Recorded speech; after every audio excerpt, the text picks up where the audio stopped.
I think probably it would be a metal ball, with spikes all over it, and it just keeps rolling all over you, and wherever it rolls over you, you feel the prick, because that is sort of what anxiety feels like. I'm Shubhrita Prakash. I work with the Government of India. I am an IRS officer. For me, agoraphobia is the fear of going out into crowded spaces. One of the triggers is being touched inappropriately while using public transport. I had severe anxiety, a generalized anxiety, what's called generalized anxiety disorder, and a bit of social anxiety, a bit of agoraphobia, all were a part of the package.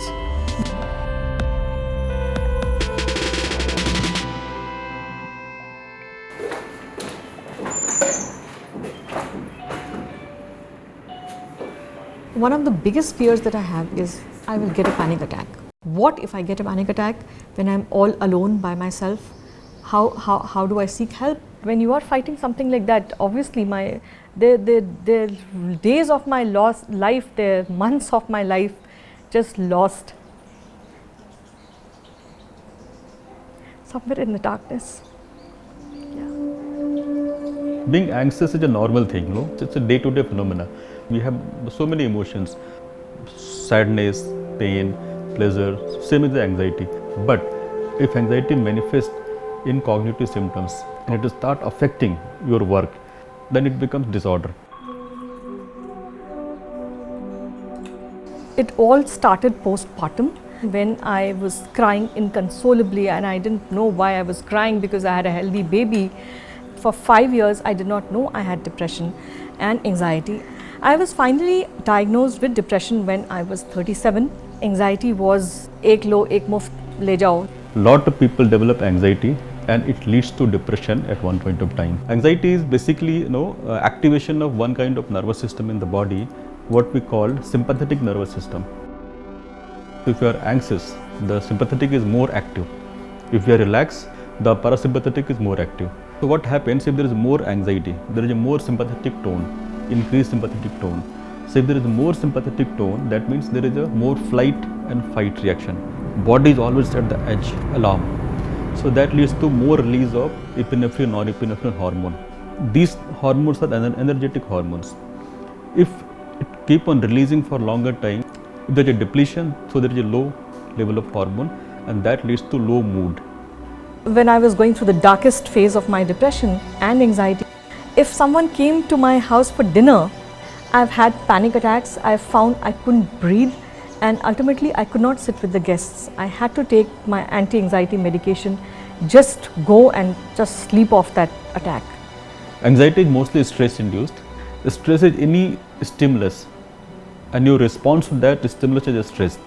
The way I think I was processing stress had completely changed after this depression was triggered. It's just that I didn't know.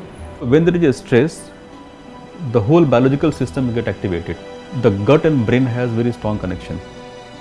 First effect is in the gut. Like profuse sweating at that point of time, down to my the palms of my hand and the soles of my feet, that kind, and numbness, a little bit of numbness in my fingers, maybe like I wouldn't be able to hold something, it would fall, and trembling, a bit of trembling, cramps, muscular cramps in my legs, like I would feel I have nothing below my knees, that something churning in my stomach, something roiling there. Once or twice I have felt almost like I would pass out.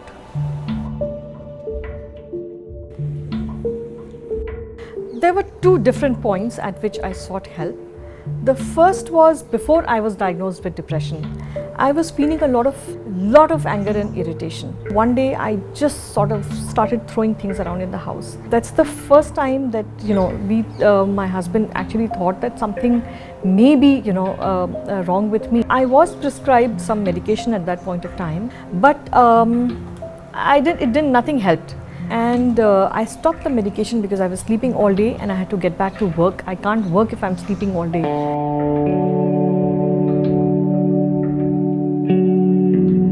A lot of people thought that I was making up my illness just to shirk work. काम नहीं करना चाहती है. It it really hurt because my family didn't understand, my parents and my sisters, and they were like, you know, they thought that I'm not making an effort to get better. The most challenging thing is acceptance. There is no harm in accepting it.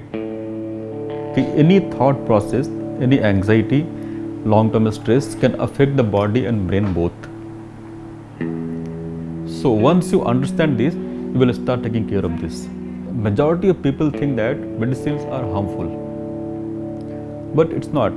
Other myth is that once you start taking medicine, it is for lifelong. No, it's a myth. Medicine just helps you like restoring you for some time. Then you can take care of yourself.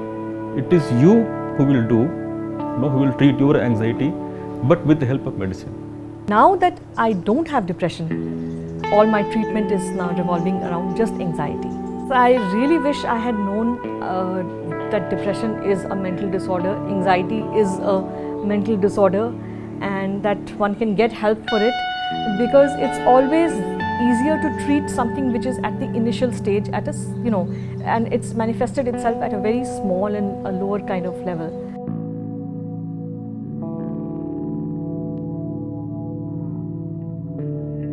My obsessions are extremely violent and extremely aggressive. Even though I am not a violent or an aggressive person, I have some extremely disturbing thoughts. Some very graphic thoughts about hurting people in front of me, hurting the people I love. For the longest time, for like a year and a half, I think every day I woke up, the first thought that would go in my head is like, again. Like I couldn't even fathom, just like the only relief in life I had was going to sleep and not having to be awake for 8 hours. And the moment you do wake up, like it starts all over again. I am nameless, anonymous entity. I have anxiety and I have OCD.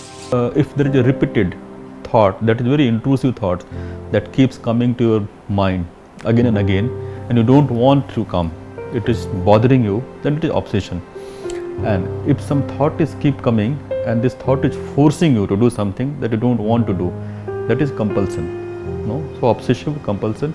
And if this obsession and compulsion, this thought and compulsion is an action, and if it is affecting your life, your work, your sleep, your appetite, your time, then it is a disorder. It's like a car without any brakes, really. Like a mind afflicted with OCD. So like where the brake fluid is like something called serotonin. And when you run into deficiency of that, you can't really stop your thoughts from spiraling. So you're constantly overthinking, and you're worrying that if you're not worried, you're worried if you're not worried enough, you're worrying if you're worried enough about not worrying. And it's like circular, and it devolves into this pit of emotionless despair. I am what you will call more of an obsessive person rather than a compulsive person, even though I do have my fair share of compulsions. Like I smoke out of compulsion sometimes, I walk in funny patterns sometimes, I tend to enter a room and start counting things for no reason or what. They are not doing it deliberately. They do it because to get rid of the anxiety. There is a too intense anxiety. Suppose if I think my hands are dirty, so I will not eat anything unless I wash it several times. I want to control it, but I still don't want, I'm not able to because of intense anxiety and restlessness. When I was in 11th or 12th, I realized a lot of my behavior was becoming extremely problematic for me. The thing that used to bother me the most is that I would not just be able to enjoy my life, like I would be constantly overwhelmed by a barrage of thoughts. I started realizing that this is not something that is universally experienced by everybody. There is a hyperactivity of certain part of the brain, like the hyperactivity of orbitofrontal cortex, like this part of the brain that filter thought process, and there is deficit in attention. So this gets hyperactivated. In some patients, some person, there is a hyperactivity of supplementary motor area of the brain. So if there is a hyperactivity, that leads to OCD. As a younger adult, I was extremely ambitious, I was extremely driven. And by the time I was in my final year, final semester, I was sad all the time. I had to struggle to even like change or do like the simplest of things like bathe regularly. Like it was hell on earth. But I didn't see a problem with that. I had grown so complacent with my issues that I just thought, yeah, maybe this is something that everybody goes through. But when I came back and I met with my friends and everybody that used to know me before this, they all pointed it out that something was going, that I was different now. Like somehow I didn't have that same spark to me, if you will. And if some person is over anxious and the anxiety is only focused towards one particular thing, that also may take shape of OCD. But OCD is a condition that can be treated, and medicine are used and other therapy is also used.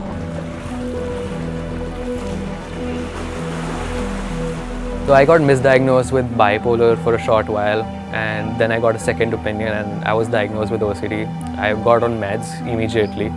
I've been going to therapy pretty much every week for a year now. I started running regularly. I tried eating better, tried avoiding cigarettes and alcohol as much as I could. And I cycled through a year of working on new projects, talking to more people, and I would force myself to push into things that I would have usually ventured into. At times it is very difficult, the person don't respond with treatment. For those patients there is some other intervention also, like globally it is used, surgical intervention, and it helps also.